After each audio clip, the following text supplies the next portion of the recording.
This is a Toyota Caldina. They were produced for the Japanese market between 2002 and 2007. They were never sold new in New Zealand. Toyota New Zealand opted for the Avensis instead, which is essentially the same car but uglier. You can get one for between 4 and 14 grand. They are only available in a station wagon with either 1800, 2 litre or a 2 litre turbo.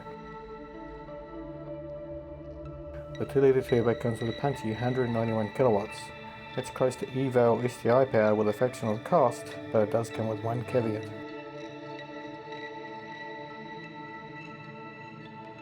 So we'll take a look at it from bonnet to boot and see if it's worth owning.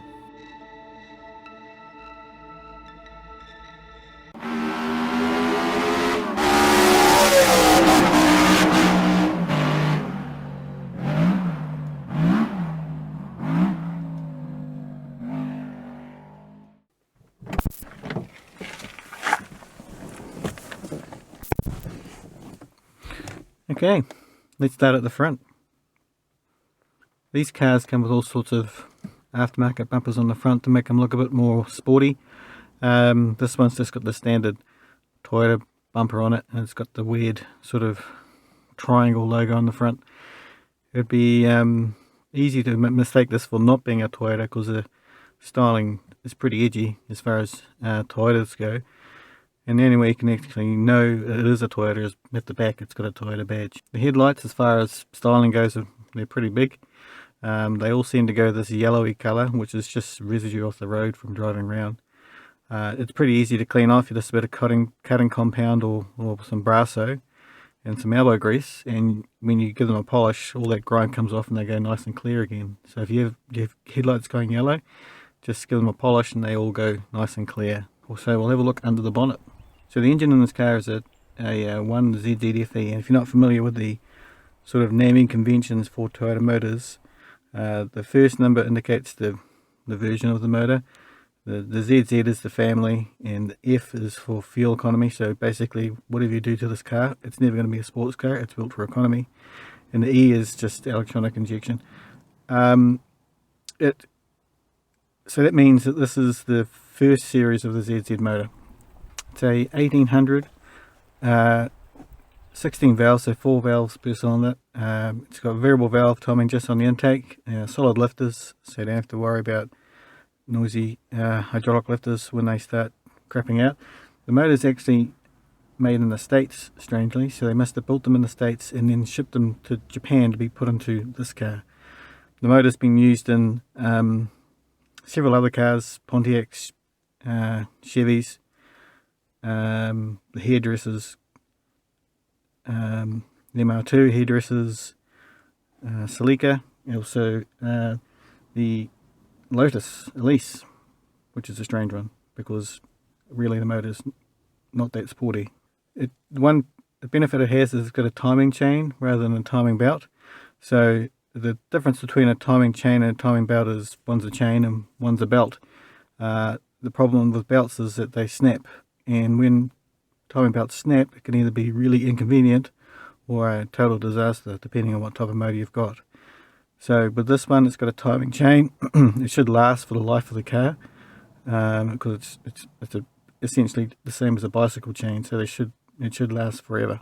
If you do get the unfortunate situation of a chain snapping, you've probably actually got other problems with the motor other than just the chain snapping. At the front, we've just got the regular hydraulic steering, 4-wheel discs with ABS. The transmission is a 4-stage auto, so it's not one of those soulless CVT transmissions.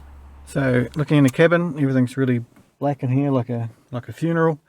Airbag on the driver's side, and on the passenger side, power windows all around. Actually, these are pretty cool power windows. It's got all auto, so all windows, all 4 windows, go up and down to the extent automatically, which is cool. I'm not sure why all electric windows aren't like that in cars, but this is the first model I've seen where you can do all 4 windows at once. Instrument cluster, pretty basic. It's just got the speedo and rev counter, fuel, and water temperature. Pretty basic, just the usual trip meter and odometer. no fuel consumption or anything funky like that. Steering wheel, just your basic operation, up and down, no sort of in and out. Basic headlight controls, indicators, wipers. You can adjust how often the intermittent wipers go, and you can control the rear wiper, of course, from here as well. The mirrors are electrically adjustable from inside the cabin here. There's no lever on the door, you just do it from there. In the center we've got this sort of weird V-shape thing going on.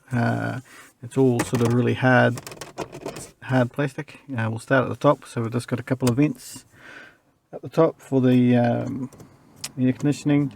ECT snow button. It's electronic transmission control, I think. So if you get stuck in, well, snow in Auckland, but if you get stuck in mud or something, you push that on, the car drives away slowly. I don't think the car's smart enough to detect the wheels are spinning. I think it just puts the transmission in such a place that it'll not spin the wheels. Next to that we've got the Illumi light that just changes the colour of the dash between green and orange. We've also got a passenger light, so if some passenger is in the car, it'll flash the lights telling them to put their seatbelts on. And a pretty basic clock, as well as the hazard lights. Next down is the stereo. This one's obviously been replaced in the past because it's in English. Most of these cars, when they come from Japan, obviously have a Japanese radio in them, and sometimes they get swapped out or they get a band expander. Little cubby hole below that, and then the heating unit. Pretty frustrating, this heating unit. It doesn't have an on button, so you've just got to figure out how to work it. So it's essentially just pushing fan buttons up and down, but it'd be good to have had an on button like every other air conditioning unit in every other car. Pretty basic operation, so it's not separated between left and right of the car. It's just for the entire car. It has got a temp button, but that's just it doesn't. You can't set the temperature in degrees. It's either hotter or colder. Underneath that we've got a little cubby hole to hide stuff in, and then the 12 volt power and cash tray sit in a little hideaway container down the bottom there. We've also got the mandatory 2-cup holder, and at the back we've got 2 little cubby holes to store stuff in. At the top we've got just 2 little map lights and a dinky sort of micro visor, I guess is what you call it. Rear vision mirror, pretty standard stuff. And the doors, you've got little pockets in all the doors to put stuff in you never want to see again. Just the basic pedals, accelerator, brake, and this has got a foot handbrake rather than a handle handbrake. So the seats, just the regular basic adjustments. You can tilt it back and forward, lift up the back a bit, and just move the seat back and forward as well. All you need, I guess. So here's where we meet the elephant in the room. When I did the intro, I mentioned there was one caveat to owning a 2-litre turbo version of this car, which is actually called a GT4. And before you Porsche fanboys start complaining about why would they call it a GT4, it's a GTFOUR rather than a GT numeral 4. So all these cars, this one's the 1800, there's a 2-litre and there's the 2-litre turbo, and they have no other option other than automatic. So I'm just thinking of the GT4 name and the history that has, particularly in motorsport, apart from that cheating thing. But it's hard to grapple that they'll put GT4 badge on a automatic station wagon and think that's okay. It's a bit like Lamborghini putting Murcielago on one of their tractors just to try and sell more. I mean, it has got the same motor as a GT4, but the whole sort of makeup of the car, it's a shopping basket really. Unless of course the GT4's a dual clutch, but even then it's still a station wagon. Okay, so a quick look in the back for the appearance. The doors do have kiddie locks, and there's ISOFIX mounting points for the baby seat. There's a armrest in the middle. That is actually a seat in the middle, and you can put a seatbelt there, but it's not all that comfortable. The back seats actually fold all the way forward, so you can completely flatten the back deck So all you freedom campers out there, you could put a decent sized mattress in the back. There's also some cup holders in the back, as well as another cash tray. So we'll take this car out on the road and see how it drives. So I've driven this car a few times, and the performance could be best described as average. It's an 1800 twin cam, but it just seems to be tuned a bit too powerless.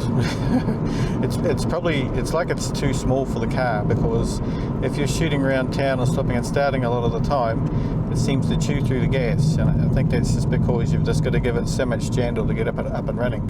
If you're on the highway and all the time, once you're up to speed, the economy of it is actually extraordinary. It has amazing fuel economy, but if you're stopping and starting all the time, it's just not that great a car to be using. It's just got no go. It's just one of those cars, you know, when you're going away on a holiday and you're stuck behind that camper van and you want to pull out and overtake it. You go to pull out, hit the foot to the floor, and there's just nothing there. It just doesn't seem to have the guts.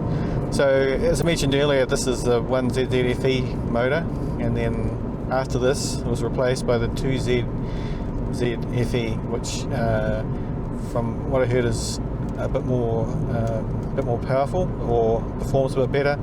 It's just the stroke and the bore configuration of this car, it just doesn't like the rev at all. Of course, you'd want to go for the 2-litre turbo, which is completely to the other extreme, where you've got all the power and unfortunately the fuel consumption as well. There is the 2-litre non-turbo motor, which is sort of in between, but I've heard from multiple sources that engine is a bit of a lemon. So if you go and have a look at a Caldina or an Avensis, look under the bonnet and see this motor, close the bonnet and walk away, because apparently they're hand grenades and they're not particularly good at all. So a good example, we'll just came up a hill here and we'll give it the jandle. It doesn't kick down, it's stuck on 3 grand. It's to the floor. I mean, it could be just this car. This car's pretty tired. It's done over 200,000 Ks. I mean, we're doing the speed limit now, so you know, can't do much more than that. But it's just, and I'm in the car by myself, so imagine if you had 3 other adults in here. It'd be pretty dire, as well as all your camping gear in the back. So what it lacks in sort of straight line performance, it makes up for in its handling. It just seems to go around corners like it's on rails. It stays completely flat. You can chuck it right around and it'll just goes around corners. It's an awesome little car to drive around. Just needs a little bit more power, and I think probably the 2-litre turbo would be absolutely perfect if it wasn't for the gas bill.